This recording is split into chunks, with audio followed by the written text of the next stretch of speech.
यवतमधल्या हिंसाचाराचा सीसीटीव्ही समोर आलेला आहे। काल यवतमध्ये 2 गटांमध्ये तणाव निर्माण झाला होता। मोठ्या संख्येने जमाव सीसीटीव्ही मध्ये दिसून येतोय। 15 जणांना ताब्यात घेण्यात आलं असून सीसीटीव्ही मध्ये दिसणाऱ्यांना अटक केली जाणार आहे।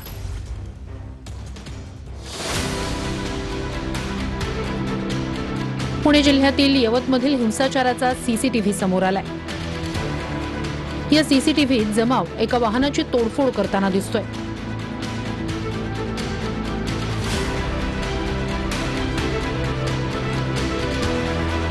छत्रपती शिवाजी महाराजांच्या पुतळ्याची विटंबना झाल्यानंतर यवतमध्ये तणाव निर्माण झाला होता। त्यानंतर गोपीचंद पडळकर, संग्राम जगताप या सत्ताधारी आमदारांची सभा झाली होती। या सभेनंतर एका तरुणानं आक्षेपार्ह व्हॉट्सअप स्टेटस ठेवल्याचा आरोप आहे। या स्टेटस नंतरच यवतमध्ये हिंसाचाराला सुरुवात झाली। या हिंसाचार प्रकरणी पोलिसांनी एकूण 15 जणांना ताब्यात घेतले।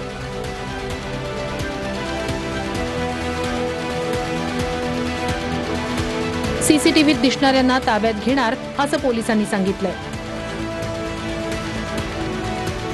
एकूण 5 गुन्हे दाखल करण्यात आलेले आहेत आणि त्या 5 गुन्ह्यात काही लोकांना हिरासतमध्ये ताब्यात घेण्यात आलेला आहे। ज्याचा आक्रमक रोल आम्हाला सीसीटीव्ही किंवा इतर पुराव्यामध्ये दिसत आहे, त्याला अरेस्ट करण्याची सुद्धा ते प्रोसिजर चालू आहे।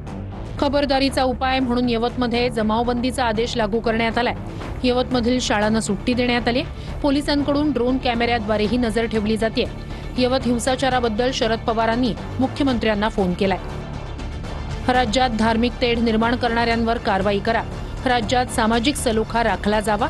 यवत प्रकरण संवेदनशीलपणे हाताळलं जावं अशा मागण्या शरद पवारांनी मुख्यमंत्र्यांकडे केल्या आहेत। मध्ये असं कधी झालंच नाही आणि आम्ही कधी होई देणार नाही, पण बाहेरून येऊन जर आमच्या भागात कोणीतरी गडबड करणार असेल तर त्याचा मी जाहीर निषेध करते आणि माझी पालकमंत्र्यांना आणि महाराष्ट्राचे उपमुख्यमंत्री आणि मुख्यमंत्र्यांना विनम्रपणे विनंती आहे की तुमच्या या सगळ्या लोकांना आवरा। ही पहिली वेळ नाहीये। आतापर्यंत सिद्ध एवढंच झालंय की दंगल करणारे, आतंकवाद करणारे हे कधीच हिंदू नसतात। दंगल करणाऱ्यांना आणि आतंकवाद करणाऱ्याचा एकच रंग आहे, तो हिरवा असतो। अगर हिंदूंचं हित हिंदू समाजाला अगर ताकद देत असतील तर त्याला माझा पाठिंबा आहे। जातीय आणि धार्मिक दंगली घडवण्याच्या सुपाऱ्या